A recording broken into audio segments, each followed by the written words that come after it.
tinha apenas dois campos separados por uma linha que era o limite de solubilidade. E aí a gente começou a ver como é que acontece o comportamento de dois ou mais constituintes em função da temperatura e em função da composição química. Aí saímos daquele diagrama, partimos para um diagrama que era um pouquinho mais complexo, que era da água com sal de cozinha. Tá? E a gente já viu que aqui já apareciam 4 campos e que a coisa era um pouquinho diferente. Estudamos aquele dali, a gente vai voltar e vai reexplicar esse aqui para a gente poder fazer uma analogia com uma parte desse outro diagrama. Tudo isso eu fiz antes, a gente viu aquele também na semana passada de cobre e níquel, que também era bem simples, bem semelhante ao da água com açúcar, mas que já era de liga metálica. Mas tudo isso foi para preparar vocês para esse diagrama aqui. É disso aqui que a gente vai tratar. Diagrama de fase da liga ferro-carbono. Primeiro, a gente já falou aqui, nós temos, notem que agora não tem pouquinhos campos não, né? Agora a gente tem bastante campos, ó. Se a gente for contar aqui, ó, 1, 2, 3, 4, 5, 6, 7, 8, 9, 10 campos. Está faltando um aqui, ó. Cada uma dessas letrinhas que estão aqui, inclusive isso daqui que não é uma molécula, depois a gente vai falar o que é, são o que a gente chama de microconstituintes. A gente vai conhecer esses microconstituintes e a partir de conhecer esses microconstituintes a gente vai entender por que os ácidos e os ferros fundidos, que a gente falou aqui, que são os dois materiais que são ligas de ferro com carbono, têm determinadas propriedades. Essas propriedades acontecem por conta desses microconstituintes. Note que aqui a gente tem, na verdade, ó, 3 faixas de solidificação. Delta mais líquido, gama mais líquido e Fe3C mais líquido. Então aqui em cima é tudo líquido, aqui eu tenho 3 faixas de solidificação e para baixo, embora a temperatura seja elevada, é tudo sólido. Quem já está na indústria aqui sabe que se faz um monte de coisa com aço, por exemplo, 1100 graus Celsius. O aço a 1100 graus Celsius ainda está no estado sólido. Tá? Ele pode até estar avermelhado, estar rubro, mas está no estado sólido. A gente vai tratar dessa parte aqui de baixo de sólido. Então, primeira coisa, para a gente anotar aqui. Eu disse para vocês que ferro com carbono pode ser aço ou ferro fundido. O que diferencia aço de ferro fundido é o teor de carbono, ou a quantidade de carbono. Até aproximadamente 2,11%, nós temos o que a gente chama de ácidos. Acima disso, nós temos os ferros fundidos.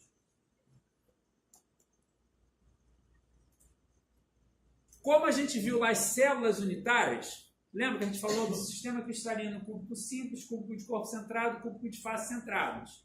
Existe o que a gente chamou de fator de empacotamento, lembram disso? O fator de empacotamento mostrava que existe algum espaço vazio entre os átomos. Aqueles átomos são os átomos de ferro, que na verdade é o solvente dessa solução que vai ser uma solução sólida. O soluto, ou seja, quem a gente vai colocar ali dentro, quem é? O carbono. Então, naqueles espaços ali que sobram dentro da célula unitária que vai entrar o carbono. E a solubilidade máxima de carbono no ferro ela é de 6,67%. Então, claro, você não vai encontrar comercialmente ferro fundido com 6,67%.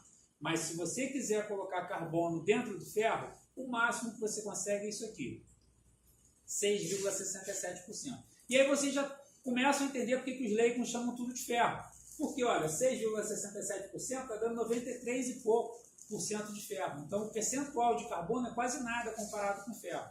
Por isso que os leigos chamam só de ferro e não falam sobre aço ou ferro fundido. Só que essa quantidade de carbono faz uma diferença enorme, tá? Nesse diagrama, a gente tinha identificado aqui um lugar, uma passagem direta do estado líquido para o estado sólido, que a gente chamou de ponto, quem lembra o nome? Eutêutico. Ponto eutético. Aqui, a gente tem ponto eutético também? Tem. Onde é que está o ponto eutético aqui? 0,8. 0,8? É? Não. Ponto eutético é a passagem direta do estado sólido para o estado líquido, ou vice-versa. Isso só acontece aqui. 4, alguma coisa, tá? Aqui é ponto eutético, é líquido para sólido. Aqui é sólido com líquido, sólido com líquido, sólido com líquido. Aqui embaixo é tudo no estado sólido. Então, note o seguinte, aqui eu tenho uma passagem parecida com essa daqui, mas eu não tenho mudança de estado físico. Então, esse ponto eu chamo de ponto eutetoide. E é sobre essa parte aqui que a gente chama de região eutetóide de diagrama ferro-carbono que a gente vai transferir para ali e explicar melhor. Mas ainda tem mais algo aqui para a gente poder tentar entender ou analisar que esse diagrama pode mostrar para a gente. Se aqui o percentual de carbono é 0%, quanto vale o percentual de ferro? 100. Então, quanto deve ser aproximadamente a temperatura de fusão do ferro puro? Olha para o diagrama e me diga. 1.600 graus Celsius. Né? Então, olha só, se eu tenho 0% de carbono aqui, 100% de ferro, vou subindo, ó, o estado líquido só vai aparecer aonde? Depois desse ponto, em torno de 1.600 graus Celsius. Estou falando isso para quem não está na indústria já começar a entender essa questão de temperaturas. Tá? Então, são temperaturas bastante elevadas com as quais realmente não se brinca. Tá? Então, o estado líquido aqui do ferro puro a partir de 1.600 graus Celsius. Do que a gente vai falar aqui? Dessa região dos aço em torno de 2,11%, que a gente chama de região eutetóide, porque aqui, ó, eu tenho que a gente chama de ponto eutetóide. Confesso para vocês que com a nova regra aí do português, eu não sei se caiu o acento ou não. Se alguém depois puder verificar para mim, verifique. Em princípio, eu não vou colocar, tá? Então, aqui seria o ponto eutetóide semelhante ao ponto eutético. Essa região que está aqui, ó, a gente chama ela de região eutetóide do diagrama de fases da liga ferro-carbono. Diagrama de fases, região eutetóide. É essa parte que a gente vai estudar para falar dos microconstituintes dos aços. Até aqui, tá claro? As informações estão chegando bem? Sim? Olha só, para a gente vir para cá, vamos relembrar alguma coisa desse diagrama aqui. Porque esse diagrama, esteticamente, ele não é parecido? Eu tenho um campo aqui superior, tenho um campo superior. Aqui eu tenho duas faixas, que nesse caso aqui são faixas de solidificação. Aqui eu tenho duas faixas, que não são faixas de solidificação, porque está tudo no estado sólido, mas são faixas de transformação. Tenho esse campo aqui embaixo, tenho esse campo aqui embaixo também. A única diferença é que eu tenho esse campo lateral aqui, ó. Mas a gente esquece ele momentaneamente e imagina que os dois são bastante semelhantes. São, não são? Vamos relembrar então o que acontece aqui, ó. A gente viu aqui, primeiro ponto, a gente pegou uma composição com 23,3%, a temperatura ambiente, meu primeiro ponto, fui resfriando,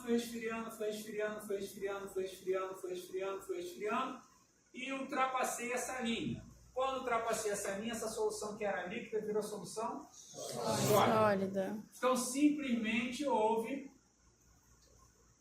a solidificação. Essa solução sólida, na verdade, ela é representada por quê? Gelo mais sal intimamente misturados. Lembra que no diagrama a gente começou aqui primeiro escrito gelo mais sal. Depois a gente foi vendo o que acontecia em cada uma dessas partes. Então, se aqui é solução você só identifica uma fase. Então, significa que o sal e o gelo estão intimamente misturados, de forma que você só identifica uma fase. Vamos olhar para aquele diagrama de lá. Ó. Essa parte aqui, ó, eu vou fazer uma analogia com essa. Essa solução líquida vai ser representada por esse microconstituinte aqui. Não se espantem com os nomes, tá? A gente vai fazer a analogia e os nomes depois vocês vão se acostumando com eles. É só os nomes que são estranhos e aí vocês costumam ficar assustados por conta disso. Mas vocês vão ver que o que acontece aqui é praticamente o que acontece do lado de cá também. Esse microconstituinte chamado ferro gama ou austenita é um microconstituinte que aparece em temperaturas elevadas, tá? Então notem só o seguinte, eu não escrevi ali, ó. Aqui eu tenho esse microconstituinte com esse outro microconstituinte. Aqui eu tinha gelo mais sal, que nesse caso da solução sólida ele está intimamente misturado de forma que você identifica uma solução, uma única fase. Se eu pego um aço acima de 910 graus Celsius, com 0,8% de carbono, eu certamente saberei que nesse aço ele está formado única e exclusivamente por esse microconstituinte, que é austenita ou ferro gama.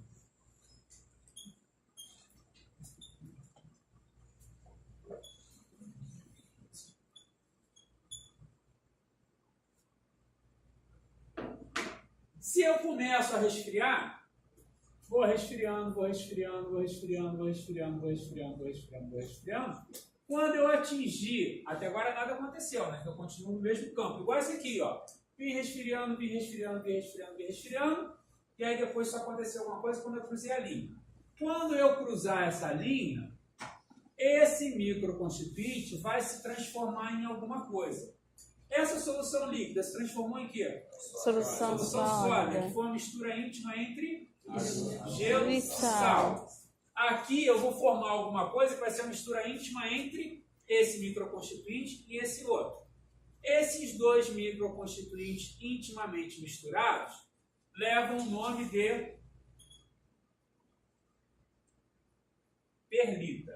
Então, a austenita, que é um microconstituinte que aparece em temperaturas elevadas, quando ele se resfria, estando numa concentração de 0,8%, se transforma num microconstituinte, que é a mistura íntima desses dois, chamado de perlita.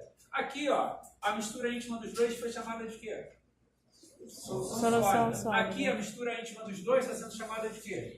Perlita. Então, essa minha solução sólida,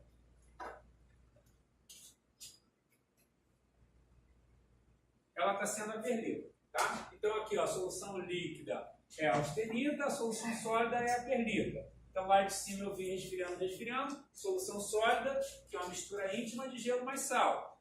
Vim resfriando, a austenita se transformou na perlita, que é uma mistura íntima desses dois microconstituintes. Ainda sem falar o nome deles, a gente vai falar, tá? Até aí, tirando os nomes. Estão vendo que a coisa é muito semelhante, tá? Bem semelhante, eu só não tenho lá mudança de estado físico, por isso eu estou chamando de faixas de transformação. Aqui são faixas de solidificação. Copia depois, Sushi. A gente viu depois um outro ponto com menos de 23,3%. Ó. Menos de 23,3%. Começamos a resfriar. Fomos resfriando. Quando ultrapassei isso aqui, o que começou a aparecer diferente? Gelo. Vamos olhar para cá. A solução líquida está aqui embaixo. A solução líquida está sendo representada pela austenita. Está sendo representada pela austenita. Não é isso? Ó. Austenita. Solução líquida. A austenita está aqui. Ó. Quem começou a aparecer aqui diferente? Gelo. O gelo começou a aparecer diferente. Então, o gelo vai ser representado por quem? Por esse outro microconstituinte, que é o alfa. Esse microconstituinte alfa, ou ferro alfa, é chamado de ferrita.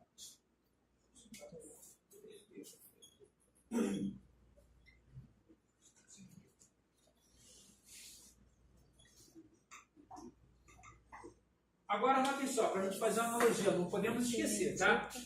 Quem é que está sendo dissolvido aqui na água? Ou que está sendo solubilizado na água? O sal. Quem é que está sendo solubilizado aqui no ferro?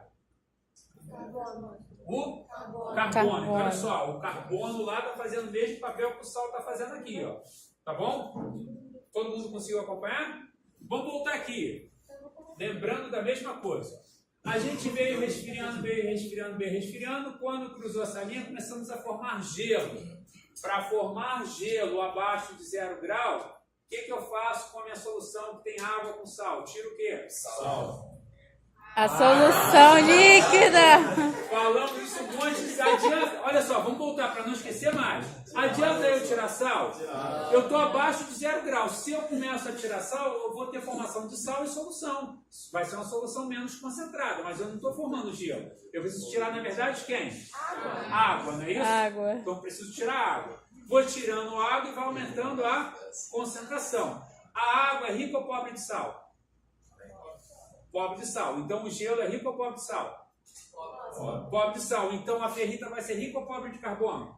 Pobre de carbono. Ó, tá vendo? Já estamos entendendo alguma coisa. A ferrita, ela vai ter um baixíssimo teor de carbono ou pode sequer ter carbono. Ela pode ter carbono zero. Então, a ferrita é um microconstituinte que tem baixo teor de carbono. O que foi acontecendo aqui? À medida que eu ia resfriando, mais gelo ia se formando, e a concentração de sal na solução ia aumentando para quanto? Para cá, até chegar aqui, concentração? 23,3. Quando eu cruzava aqui para baixo, o que acontecia com o gelo? Ele estava ali com Nada. Acontecia? Nada. Ele se mantinha como gelo, ele se mantinha sólido. Pensando na mesma coisa. Ó. Quando eu pego um ponto aqui com menos de 0,8 e começo a resfriar, quando eu cruzo essa linha, o que começa a aparecer diferente? Alfa. Alfa ou ferrita. Depois pode falar alfa, depois vocês se acostumam com o nome, tá? Começa a aparecer diferente o ferro alfa, a ferrita. Não é isso? Quanto mais ferrita eu vou formando, o que vai acontecendo com a concentração de carbono na austenita? Ó? Vai aumentando. Aumenta até quanto? 0,8%, que é o ponto eutetoide desse diagrama. Mas a gente viu aqui o seguinte, quando passa essa linha, o que acontece com o gelo? Nada. Então, quando eu passar essa linha, o que vai acontecer com a ferrita? Nada. Então, quando eu passo aqui para baixo, eu continuo tendo ferrita. Ferrita. Mas agora eu tenho uma austenita que tem quantos por cento de carbono? 0,8. Igual aqui. Mas agora eu tenho uma solução que tem quantos por cento de sal? 23,3. Com 23,3 a solução líquida se transforma em Sólido. solução sólida. Com 0,8% de carbono, a austenita se transforma em perlita. Perlita. Então, tem ferrita mais Perlita. perlita. Só os nomes, mas olha só, a gente está falando da mesma coisa, não é? Para mim a água lá é o ferro, para mim o sal é o carbono, para mim a solução líquida é a austenita, para mim o gelo é a ferrita. Tá? Mas o que está acontecendo, as transformações são do mesmo jeito. Estou fazendo de coisas conhecidas para a gente poder dar os nomes que são estranhos, que vocês ainda vão ter que se acostumar um pouco com eles. Até aí, dúvida? Não? Não. Vamos passar para o outro lado, então. A gente viu aqui depois um terceiro ponto em que a gente tinha mais de 23,3%. Fui resfriando. Quando eu ultrapassei essa linha, o que começou a aparecer? Sal. Sal. Que é rico ou pobre em sal? Pobre? Pobre? Rico? Se é sal? Se é sal, só pode ser rico de sal. 100% de sal. Se eu pegar um ponto aqui, ó, acima de 0,8 e começar a resfriar, ó, quando eu ultrapassar essa linha, o que começa a aparecer diferente da austenita? Fe3C. A gente já, por analogia, já vai dizer o seguinte, ó. Aqui começou a aparecer o que é diferente? Sal. Aqui começou a aparecer o que é diferente? Fe3C. O sal é pobre ou rico de sal? Rico. Então, a Fe3C vai ser pobre ou rico de carbono? Rico. De carbono. Então, dentre os microconstituintes que a gente está vendo aqui, o que tem menos teor de carbono é a ferrita. O que tem mais teor de carbono é o Fe3C, também chamado de sementita. Sementita.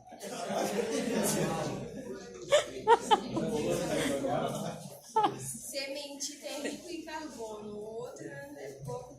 Mas não é isso que a gente tem aqui, ó. A gente tinha aqui, ó, o gelo, que é pobre de sal, a solução líquida que tem intermediário e o sal, que é rico em sal. Aqui a gente tem a ferrita, que é pobre de carbono, a perlita, que tem teores intermediários de carbono, e a sementita, que tem alto teor de carbono. A mesma coisa, a gente foi resfriando aqui, à medida que ia resfriando, o que ia acontecendo com a concentração de sal na solução? Ó? Ela ia Diminuindo. Diminuía até quanto? 23,3. 23,3%. Pergunta, quando a gente passava para cá, para essa faixa de baixo, o que acontecia com o sal? Oi? Diminuía? O que acontece com o sal quando passa aqui para baixo? Se solidifica. Solidifica? Ele não estava sólido? Aqui não é sólido, mais líquido? Acontece Nada. O que aconteceu com o gelo quando passou para cá? Nada. O que acontece com o sal quando passa para cá? Nada. Eu continuo tendo Sal. sal. Mesmo raciocínio. Vou resfriando. Quando eu ultrapassar esse ponto aqui, o que vai acontecer com a Fe3C? Nada. Continua sendo sementita. continua sendo sementita, mas a solução líquida, que agora tem 23,3%, se transforma em quê? Solução sólida. Solução sólida. Mas a austenita, que agora tem 0,8%, se transforma em quê? Perlita. Perlita. Então, a temperatura ambiente, normalmente você vai ter, para ácidos que têm menos de 0,8% de carbono presentes, o microconstituinte ferrita junto com a perlita. Você vai ter com 0,8% de carbono um microconstituinte chamado de perlita. E acima disso, cementita com perlita. Em temperaturas elevadas, você vai ter normalmente somente a austenita. E aí, como a gente fala de ponto eutetóide, a gente tem uma classificação dos ácidos que diz o seguinte, ó, se o ácido tiver 0,8% de carbono, ele é um ácido eutetóide. Se tiver menos de 0,8, prefixo que indica menos é hipossuficiente, não tem suficiência, né? Então, hipoeutetóide. Se tiver mais, hipereutetóide. Eu vou escrever essas coisas para vocês no quadro, tá? Então, aqui eu teria o ácido eutetóide, para cá o ácido hipoeutetóide, para cá o ácido hipereutetóide. Propriedades, que aí a gente já pode falar. Eu acho que eu já tinha comentado com vocês, eu comentei qual que era mais duro, qual que era mais resistente, mas eu disse para vocês que o teor de carbono, embora seja muito pequeno, que uma pequena variação nele, uma leve variação nele, muda bruscamente a propriedade de um ácido. Então, olha só, o teor de carbono, quanto mais carbono um ácido tem, mais duro e mais resistente ele é. Quanto menos carbono o ácido tem, mais dútil ele é. Por quê? Porque a ferrita é um microconstituinte dútil. A cementita é um microconstituinte duro e resistente. Então, quanto mais carbono, e aí quando a gente fala porque tem mais ou menos carbono, na verdade, essa quantidade mais ou menos de carbono está determinando qual é o microconstituinte. Então, não é só porque tem menos carbono, é porque ter menos carbono, você vai ter como microconstituinte a ferrita, que é dútil. Ter muito carbono, você vai ter como microconstituinte a cementita, que é dura e resistente. Então, por isso que ácidos que têm teor de carbono mais baixo, tem baixo teor de carbono, são ácidos que são dúteis. Ácidos que têm um alto teor de carbono são ácidos considerados mais duros e mais resistentes. Tá? Então, o teor de carbono vai mexer com isso por conta dos microconstituintes que estarão ali presentes. Fala aí, dúvida, pergunta? Agora vocês podem parar um pouquinho se quiser. Foi legal, hein?